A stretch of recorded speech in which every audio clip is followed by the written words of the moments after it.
Hello guys, welcome back to my channel. I'm Cheddar, and today we're creating a kangaroo and koala habitat. Be sure to stay till the end to get an update on our animals and our other habitats. If you're interested in viewing prior episodes of my EcoLife Zoo, be sure to click the card above, and with that being said, let's get right into the video.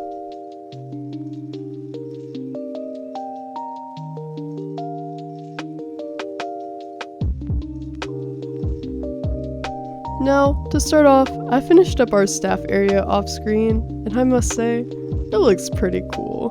And then from here, I started working on our habitat. So this new habitat is going to house our red kangaroos as well as our koalas. Now, what makes this awesome is it's going to be a walkthrough habitat. Now, on the screen is a general idea of how this habitat is going to be laid out. The kangaroo shelter is going to be on the top left of the habitat, and the guests will be able to enter the habitat in the entrance areas below the red kangaroo shelter and to the right of the shelter. On the bottom right, we'll have our koala shelter. Now, I know that was a lot of information all at once, but I hope it makes sense. Now, we are first starting off by building the red kangaroo shelter. I went with this rustic orange color for the building that will be carried on throughout the habitat. I also want to do accents of this color palette around the Australian themed area as well to really bring it all together. Now, speaking of our Australian themed area, later on we're going to build a house for our exhibit animals along with the restaurant. And I'm thinking about 2 to 3 more habitats to finish off this area. Of course, we will add random shops and restrooms to fill up the space surrounding these habitats and exhibits. Adding shops and restrooms around your park rather than one central area allows your guests to take care of their needs throughout the park rather than just walking to, say, our kangaroo and koala habitat, then turning back around just to fill their needs. If your shops are not spaced out, then your guests will just chill in one central area, aka you'll make less income and your beautiful enclosures will not be seen by your guests. Now, let me get back to talking about the build itself. For this building, I took inspo from our Tasmanian Devil shelter and decided to carry on the design to this habitat. Now, of course, I started out with a box, and you guessed it, added more boxes. I reused the backstage fencing from our last habitats because why do unnecessary work if it's already been done before? Now, this shelter took me about an hour to build, but it only took so long because of the wall trim. But I must say, wall trim makes a building look 10 times better, so it was definitely worth it. Now, like I said before, this shelter is specifically for our red kangaroo, so it's going to be much bigger than the koala shelter. Of course, the animals can't tell the difference, so I'm sure we'll see them sleeping side by side. Now, the habitat they're going to be living in is about 2,600 square meters, and realistically, it only needs to be about 1,200 square meters, so it's a little bit more than twice the size it needs to be. But I feel like this is much better for the animals. I mean, we're gonna have visitors constantly coming into their habitat, so they need some space to be alone. Now, as y'all will see later on, the space feels quite bare because the kangaroos do not need a lot of coverage, so I filled in the space to the best of my abilities. It's gonna feel a lot more bare than the other habitats, but it's just because they don't need as much coverage, and that's okay. Now, after we start completing our vet research, we're definitely going to be able to fill in these spaces a lot more and make it feel more complete. And after it's officially done, I will definitely show it to y'all. I also want to mention that after we finish the Australian area, I'll be doing a general video just simply showcasing said area. If y'all would be interested in this, be sure to subscribe so you don't miss it. Now, after I completed the shelter, I started working on the sign and the guest entrance into the habitat. Now, I have the footage for the sign, which you will soon see, but I ended up deleting the footage of the guest entrance. Luckily, it was a super simple build, and if you want to replicate it in any way, it's just a smaller version of the shelters. Now, with that being said, let's get into the footage of the sign that I made. This sign is for the entrance of the Australian area, which is officially called the Outback. Of course, the area is partly in the entrance, but hey, that's okay because it's not that deep. Now, for this sign, I mainly used items from the Australian pack. Now, behind this sign, we will have a new habitat and our exhibit area, which we'll be creating in a later video. Now, after I completed the sign, I created the first entrance area. Of course, we don't have the footage for this, but I do have the footage for the second entrance. To make the second entrance, I simply copied the one I made prior and made it a bit smaller so they wouldn't look the exact same. After I touched up the entrance, I began to place the barriers so our animals couldn't escape. These are custom barriers that I made specifically for this habitat. I used the color of the main building for the rods to make everything look cohesive. For now, I'm just gonna let y'all sit back and watch this satisfying time lapse.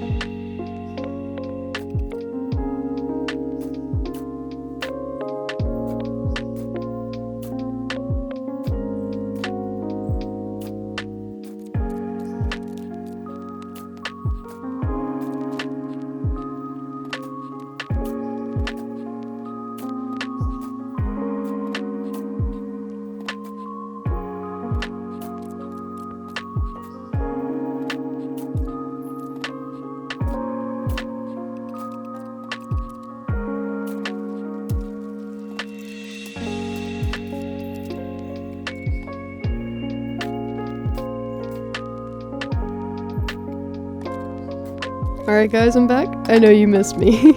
So from here, I began working on the shelter for the koalas. This area is pretty simple. I simply followed the same process that I used for the other buildings. Alright, now I will pop back when we introduce our 3 new animals.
Alright, after I finished the koala shelter, it was time to bring some animals in before starting the scenery.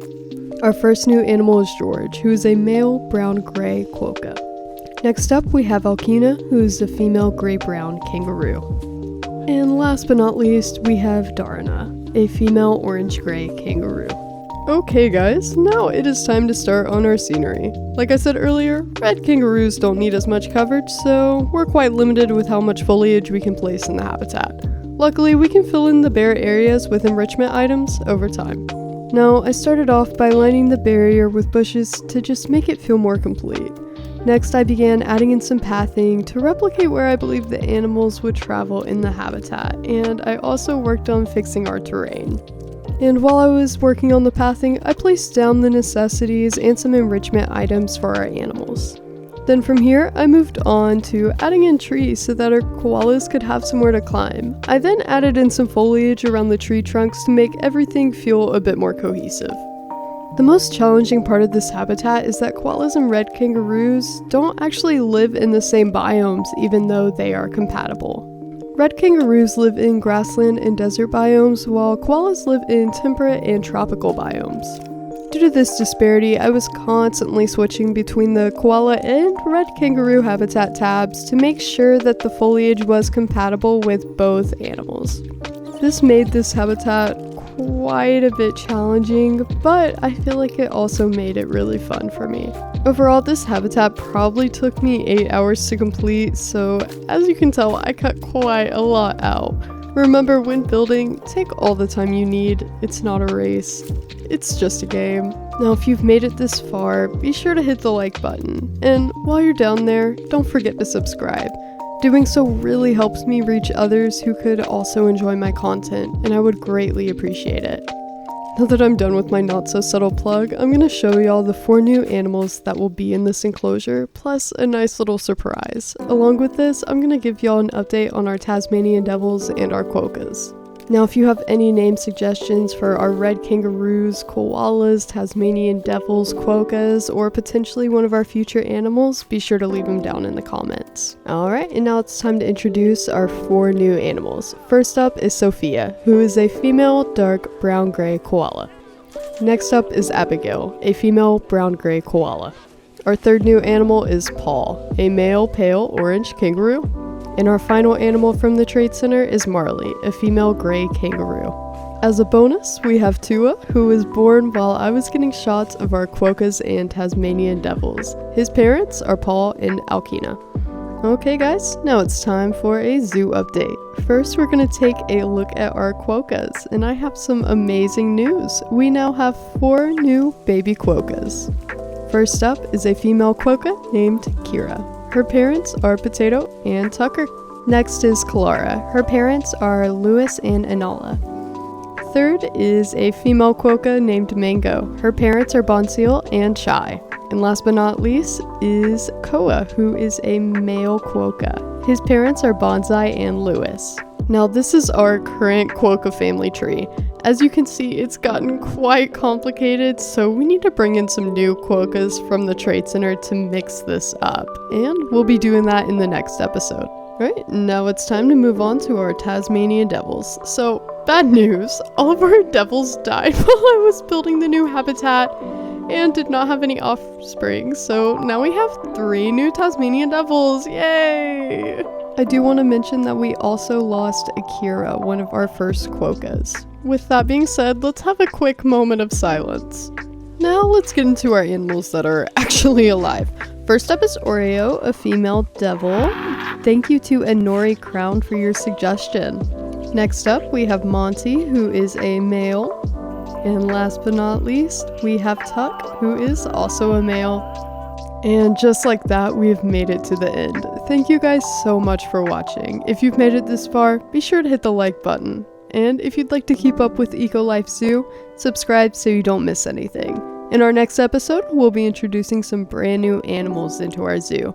Alright, I will see y'all in the next one. Bye guys!